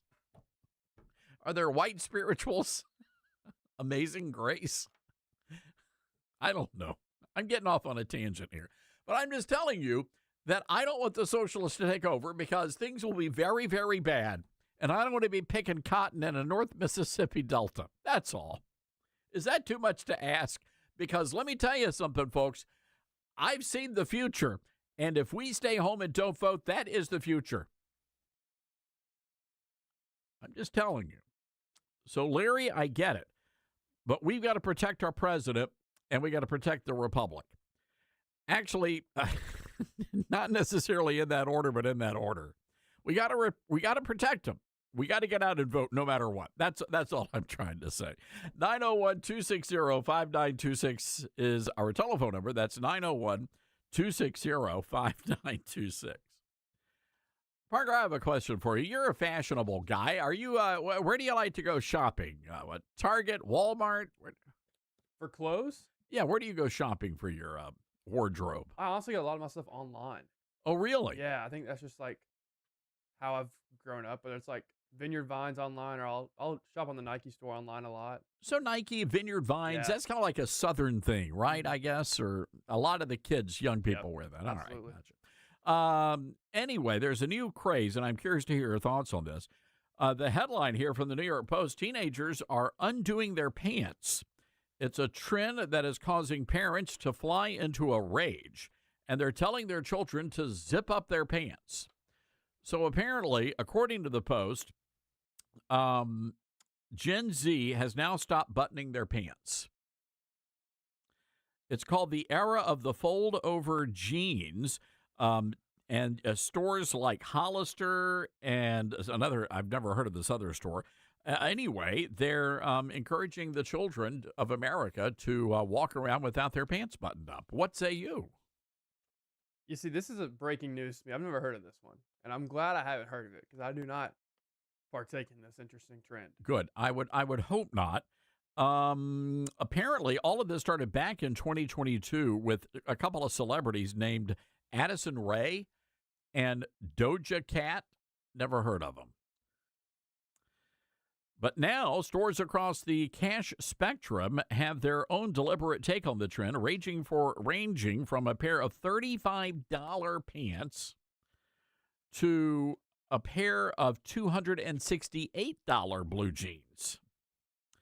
This week, the online luxury palace Net-a-Porter, I don't know, debuted a pair of unzipped jeans. Are you ready for this? From the high Japanese fashion label, is it Sakai, for $1,210. Who's paying $1,210 for a pair of blue jeans? Unbelievable. Lisa Alvarez is the mother of a 25-year-old daughter and a 16-year-old stepdaughter, both of whom are wearing $35 pairs of the panty-bearing pants. So I guess the gist of it is, when you're unzipping your pants, you're exposing your, nether regions, if you will, or your pantaloons. And so the mom is saying this is nuts. She says, quote, "It drives me up the wall. Every time they come downstairs, I want to go, zip up your pants, babe." Mom, Dad, would you allow your child to walk out of the home wearing these unzipped pants? It's the ugliest look So it's almost like they have it's like underpants on under the jeans, and it's a part of the fashion wardrobe. Melissa Dunn lives in Palm Beach with her family, including a 14-year-old daughter who wants to wear the unzipped pants. She says, why do your pants need to be falling off? Come on. And I guess it's like every generation has something like that. What was it in the millennials had they had the super low rise cuts, according to the Post, that exposed something called a bedazzled thong. I had no idea that was a thing. Parker, in the sports world, did you see many of those in the locker room? Definitely not. All right, that's good. Well, it's a good Baptist school, too, so that could be it. Gen Xers, we had our own issues. We actually had very, very baggy jeans. Our jeans were so baggy they would just slide right off, as you were walking. But then we also had parachute pants, which were a very bad fashion look. So I was more of an Izod kid. So I was more of the preppy kid growing up. The little alligators, those alligators. Izod. I do. Can I tell you a secret? This is a Stearns family secret. So we were middle class, but those Izods were super expensive. Sure, I mean, very expensive shirts. And so it was kind of like a status symbol. So anyway, for Christmas one year, I got like 10 Izod shirts. 10. Unbelievable. And everybody was like, wow, Stearns must be rich. So I became cool because I was wearing all the Izod colors. So anyway, that was a gift from my grandparents, for Christmas. So anyway, we had moved away from Memphis, and I came back. We were visiting, and I would always stay downstairs. My grandparents had a bedroom downstairs, which was also my grandmother's sewing room. And as I was unpacking one day, Parker, I glanced over at my grandmother's sewing machine, and I noticed she had a big bag. And in that bag were hundreds of little tiny alligators. And then I looked over, and she had these cheap shirts, these polo shirts from like Walmart, and she was actually sewing the upside-down alligator on the shirts. Those weren't $50 shirts. They were $5 shirts. No, but I will say to that, I respect the creativity and the hustle of that. That takes a lot of effort. This is the same woman who actually snuck in a 2-liter of Coca-Cola to the movie theaters once. So. Meemaw was very thriftful. She was very resourceful. All right, we got to take a break here. 901-260-5926. Your kid comes downstairs with their pants unzipped. Do you let them walk out of the house? This is the Todd Starnes Show.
Back, everybody. This is the Todd Stearns Radio Show. So our good buddy Sid Rosenberg, and Sid's a great guy. He's a host at WABC Radio in New York City, and Sid is Jewish. And when you ask him his opinion about something, he's going to tell you what that opinion is.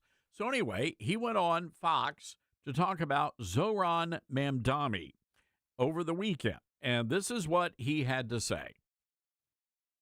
Cut 5. People are very nice people, but trying to talk to Mayor Mamdani is like trying to talk to the IRGC, okay? This guy is a terrorist. That's the bottom line. I'll say it. You don't want to say it. I'll say it. He's a terrorist. He's a jihadist. He hates the Jewish people. He hates America. He hates the Italian people. He hates the Irish people. He hates the German people. Unless you're Muslim, Mayor Mamdani has no use for you. He is a horrible person and maybe has perpetrated the worst American and Jewish hate in the history of this country. Those two people stabbed the other day in the airport side of New York City. That blood is on his hands. That blood is on your hands, Mayor Mamdani. We got to find a way to get this guy out of here. Maybe Dr. Naomi Wolf is right. Maybe that election wasn't what it looked like on paper. Maybe he really didn't win. But either way, this guy is the worst thing to happen to New York politics, maybe in the history of our state. He's a lowlife. I mean, I think you may be a bit over your skis in labeling him a terrorist, and you're probably going to get flagged for that. Why? Let me ask you this, because New Yorkers elected this guy. Who cares? They knew everything about him before. Like, this is predictable. You talked about predictability. This is a predictable. Rick, let me ask you this. The Hamas guys that are in Qatar right now, they've never put on an explosive vest. They've never shot anybody. Would you consider those guys terrorists? Because I would. Okay, so his ideologies are in line with the terrorists. Mahmoud Khalil is a campus terrorist. You don't have to kill somebody to be a terrorist. You have to share the ideology. That's what this guy is. He's no better than the person who actually goes and shoots somebody because he respects that person. He likes that person. That makes him one of them. Yeah, so I did not have this on the bingo card, but Fox News apologized not one time, but 2 times. They came out and apologized for what Rosenberg said. And specifically, they took issue with Rosenberg calling Mayor Mamdani a jihadist and a terrorist. Now, when we come back from the break, I'm going to explain to you why Fox News was wrong and why Sid Rosenberg was actually right in his description of the mayor of New York City. And we're going to be taking your calls on this as well. 901-260-5926. You think Mamdani's a terrorist? We'll be right back.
Back, everybody. It's the Todd Stearns Radio Show. It's interesting. We are really getting a lot of great feedback from our big book launch coming up August the 11th. August the 4th, next, is it Tuesday? Tuesday. Thank you very much, Parker. We're throwing a huge book launch party in Memphis, Tennessee. This is going to be a lot of fun, and we've decided to open it up to the general public, and that means, you say, well, what does that mean? Well, it means you can come on August the 4th. The book launches August 11th in bookstores, but if you come August 4th, you'll be able to purchase a copy. I will personally sign it for you. We're going to have it at a great place called JoJo's Espresso, and you're going to get some great coffees. You're going to get some great food. It's going to be a lot of fun. And we want to see you there, so especially if you're in the Memphis area. Now, I will say this. If we get anybody that comes from, like, out of the state, and by out of the state, I don't mean Mississippi or Arkansas, but we may have to do something special for them because that's a long way to drive for a book signing. But we're going to have a great time. You're going to be able to meet the whole crew. Everybody's going to be there. Dylan, Helen, Ian, Parker, you're even going to be there. I will. I'm shocked. I mean, normally, well, I say you're shy. That came out wrong. Normally, you don't socialize. Well, that came out wrong. You're always doing something. I am very busy, but I will still be in town then. That apparently is much more important than hanging out with us. So I don't understand that. We can figure that out later. We'll work on that. So anyway, the lovely advertising goddess, Miss Cheryl's going to be there. You're going to meet the lovely Kristen, who puts on my face every morning and makes me look presentable for the TV and all that. So all that to say, we're going to have the whole crew here, and we would love to see you. Again, it's next Tuesday, August the 4th at JoJo's Espresso, 6:30 to 8 o'clock. You don't have to stay for the whole thing, but you're going to want to because we actually have very cool book launch parties, and we're expecting, I don't know, about a couple of hundred people. So it's going to be a lot of fun, and we want you to be there. The question is, should we require people to wear flapper dresses and zoot suits? And I'm thinking about this. Maybe we'll make it optional. How's that? So, because it's a whole, the golden age. Helen is shaking her head no. I don't understand. And tell Ian to slip into the studio while we're chatting here. But Helen, you think that we should? You think the ladies should be wearing the flapper dresses and the guys the zoot suits? Absolutely. I like the theme party. Well, when you look at the cover of the book, and people immediately go to The Great Gatsby. I mean, that's ultimately what that's all about. So so I guess that would, where do you buy a zoot suit though? I just looked up what that is, and the pants are so high. It's like the opposite of the unzipped pants. Yeah, the pants come up to your neck. Yeah, very zipped pants. So, I guess when you unzip, you get the Adam's apple. I don't know. That's still off-putting, but I get it. And the cool hats. You got to have that kind of like fedora-style hat. So anyway, we would love to see you, and that's all happening next Tuesday. All right, 901-260-5926 is our telephone number. That's 901-260-5926. So Ian is our Ian the intern, is what we call you, and you sent me a story this morning that has me somewhat freaked out. It involves artificial intelligence, and the headline from this story out of Time magazine: how OpenAI lost control of an AI model and what needs to change. I am getting Arnold Schwarzenegger Terminator vibes here from this story. So I want you to tell us what exactly happened here. Yeah, that's what it seems like it's coming to. Do you have my cut? Can we play that?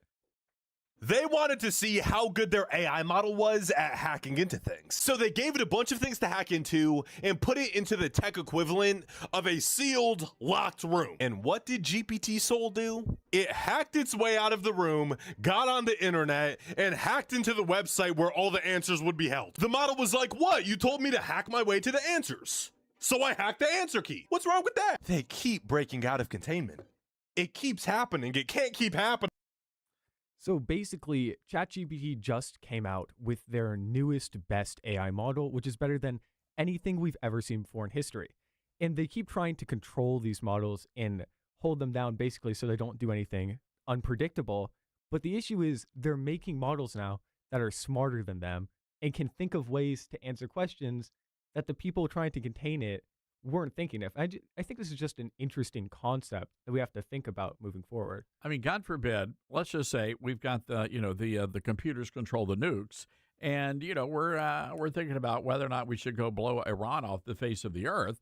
And the president's like, well, I'm thinking about it. And then the computer comes in and says, oh, no, we're done thinking.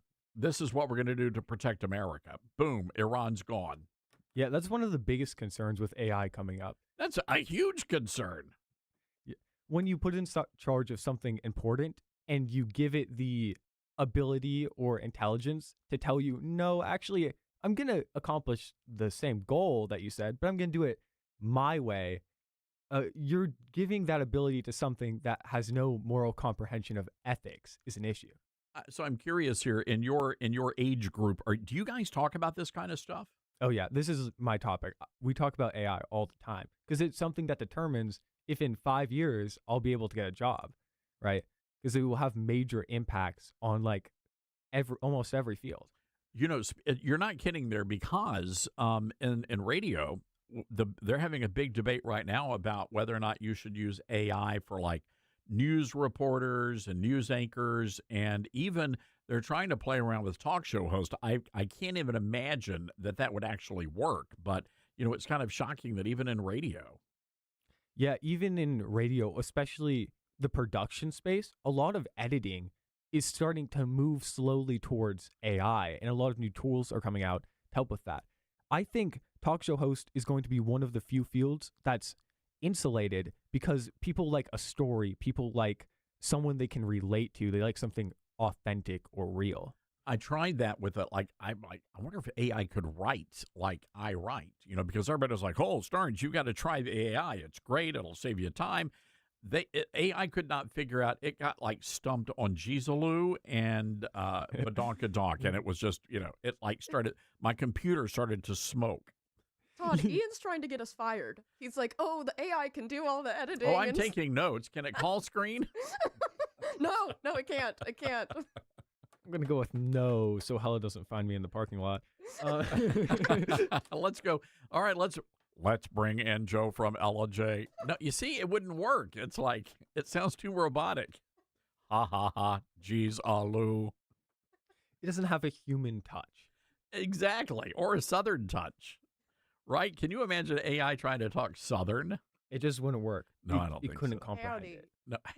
Howdy. Good Lord. This is ridiculous.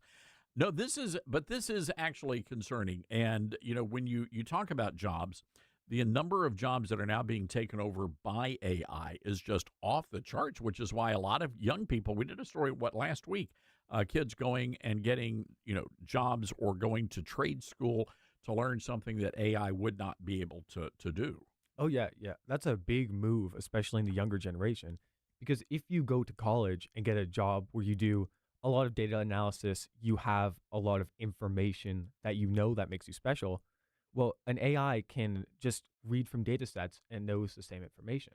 So that might push out a lot of jobs that just require knowledge instead of skill or artistic thoughts. I am torn here because part of me, doesn't want a computer to destroy the world. On the other hand, I could save thousands of dollars in payroll.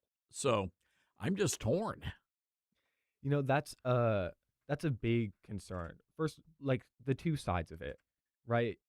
People like to have jobs. They like social interaction. They like all of that. But then there's the inevitability that companies will always push for more profits or for cheaper labor using AI. And that leads to a lot of pushing so fast, trying to outpace all the other companies, that safety measures are often neglected in that field. Because if you have 5 other companies also trying to make the best AI ever, you can't stop and think about that or you'll get passed by. That's where we have the big push, especially from ChatGPT, Claude, Grok, to make the best model as fast as possible. I am fascinated by this, and it's amazing that the advances in technology, but now it looks like the advancements are coming from technology itself, which is even, I guess, scarier because at some point, where do the humans completely lose control? And where do we go to like unplug, when the apocalypse is about to happen? Where do we go to unplug the computers? Yeah, that's the scary part is the idea is eventually there won't be a way that you can just unplug it because we're going to be reliant for all of our daily use systems. Like the power grid will have AI integration. Once you put it in everything, there is no unplug. Wow. Thank you. Wow. Ian, this has been some great info. Stay on top of all this. I will. And get me a list of who's expendable here on the show. All right. Would you mind doing that? Okay, great. Thank you. All right. Ian's mic is off. We have turned his mic off. Wow, you sure did. That wasn't even AI. See, you still need human involvement. There you go. Well done, Helen. All right, we've got to take a break here. 901-260-5926. Back to the Fox News story. Also, though, are you kind of getting a little weirded out by AI? This is just fascinating. 901-260-5926. This is the Todd Starnes Show. Can't hear the whole show? Don't worry. Get the Toddcast and listen on your own time at toddstarnes.com.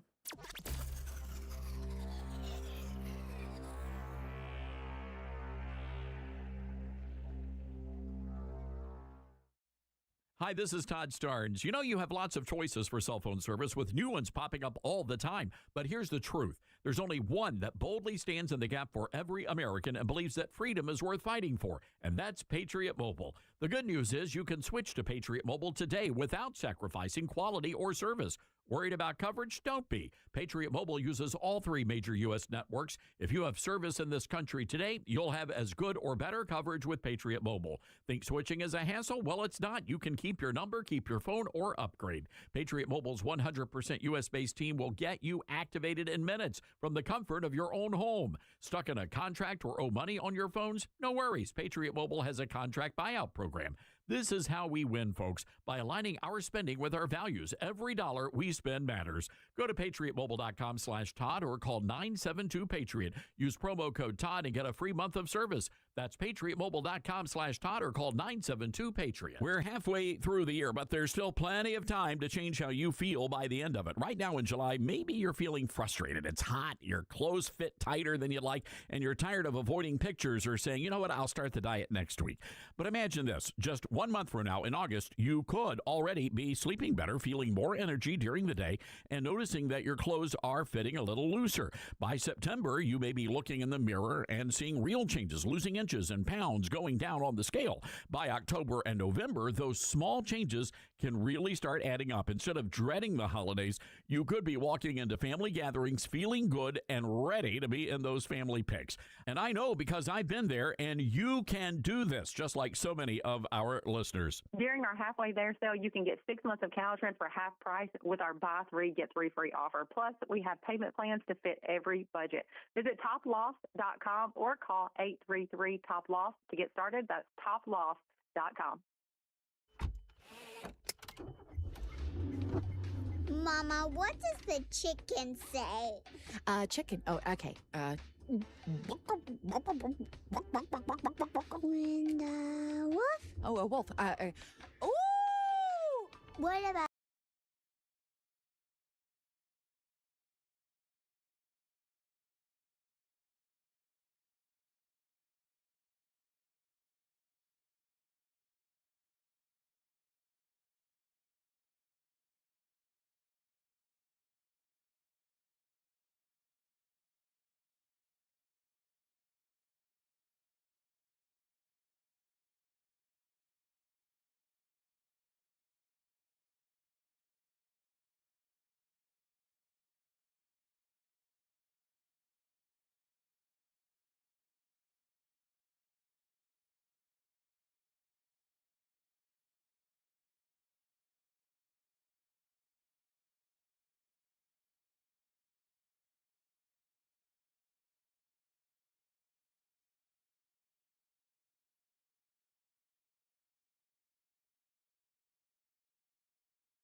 Back, everybody. Happy to have you with us today. This is the Todd Stearns Radio Show. I want to go back to this Fox News story. Well, it was Sid Rosenberg, and Fox News apologizing not once but twice for some comments Sid Rosenberg made. He called the mayor of New York City, Zohran Mamdani, who is a Ugandan national Muslim, called the guy a terrorist and a jihadist.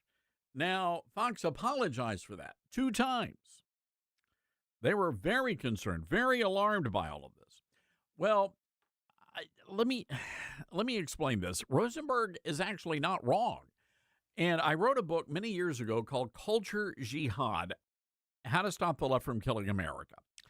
And the premise of that book was that we were electing people to office who hated the American way of life. They hated the United States Constitution. They hated capitalism. And they were using their positions of authority to literally wage a bloodless jihad. As a matter of fact, that phrase is not something I created. It actually came from an interview right after 2001 and the Muslim terrorist attacks of 2001. And a very prominent Arabic scholar had been hired to oversee, to edit textbooks that were going to be used in American public schools. And the Arab educator was explaining that what they were doing is changing hearts and minds by getting Arabs into positions of authority, whether they be elected positions or whether they be editing school books that are being used in public schools that would give a very watered down version of Islam. And so anyway, I wrote a book about all of this, and they called it a bloodless jihad. But the concept remains the same. This is a form of political terrorism. And when you look at what Zohran Mamdani has done just in the brief time he's been mayor, and it's very clear to me what this guy's intentions are. He wants to destroy and dismantle the American way of life. And they want to usher in this new age of socialism / communism in America. So, yeah, I do believe that. By the way, there are people that are now petitioning the families who lost loved ones on 9/11. Nobody really thought about this until now. I think we actually talked about this. I said this was one of the reasons people needed to get out and vote, is because this is the 25th anniversary of the 9/11 terrorist attacks. And we're going to have a Muslim mayor overseeing the 9/11 memorial. A lot of people are now launching petition drives to stop that from happening. And I hope it does. I hope they're able to stop that. Can you imagine? I mean, 25 years later, the Islamic radicals waged jihad. And by the way, they're not Islamic radicals, they're Muslims. The Muslims waged jihad in the name of their religion, in the name of the Prophet Muhammad, on New York City and the United States of America. Now, over the past 25 years, there was a concerted effort to not teach that in public schools, but these guys were chanting Allah Akbar as they were flying jetliners into the Twin Towers and the Pentagon and that field in Pennsylvania. And American children, they're not being taught that. And unless you, mom and dad, are teaching that at home, you know what I do every September 11th? I've done this for 25 years now. 25 years. You know what? I watch the coverage. I go back and I watch it, how it all unfolded, live on television. You can't forget. You just can't forget. And unfortunately, the good people of New York City, they forgot. Well, not only did they forget, but they've had they brought in so many foreign nationals. It's really not even an American city anymore. It's really tragic. Really tragic. 901-260-5926. President Trump under fire because he dropped a joke about Caitlin Collins at the White House Correspondents' Dinner over the weekend. They had a do-over. Cut number 2. I want to personally congratulate CNN's Caitlin Collins on receiving her award. It was all about me. It's a fake. She shouldn't get the award. It was a fake, but I didn't mind. I said, Caitlin, congratulations. But it was fake. There's no question about it. But she's a young, attractive woman. She never smiles. I said, Caitlin, do you ever smile? Smile. You have a nice position. You're at CNN Fake News. You should be a happy person.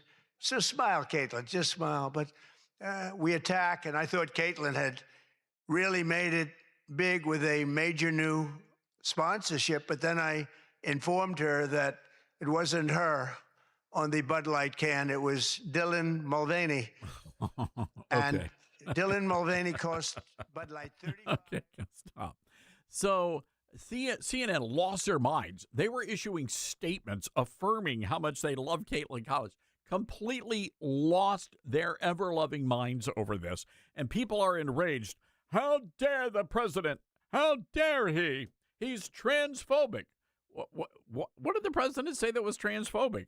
He said that Caitlin Collins is a young, attractive woman. What's offensive about that? And by the way, it was CNN that was out there, and over and over again, they said that Dylan Mulvaney was an attractive, beautiful, accomplished woman. So all President Trump did was compare Caitlin Collins to the woman, actually he's a man, to the man that CNN called a beautiful woman. So where's the controversy? I'm still having a hard time understanding the controversy here. But here's the best part of it all. If you put a photograph of Caitlin Collins next to Dylan Mulvaney, folks, they are the spitting image. I mean, they could literally be twins. Well, one's a guy, but, but aside from that, I mean, they look like identical twins. It's really uncanny. And it was a pretty darn funny joke. But once again, CNN, they got no sense of humor. That's a tragedy. All right, folks, been a lot of fun. Get out there. Have a great one. We'll be back here tomorrow, noon o'clock on the radio.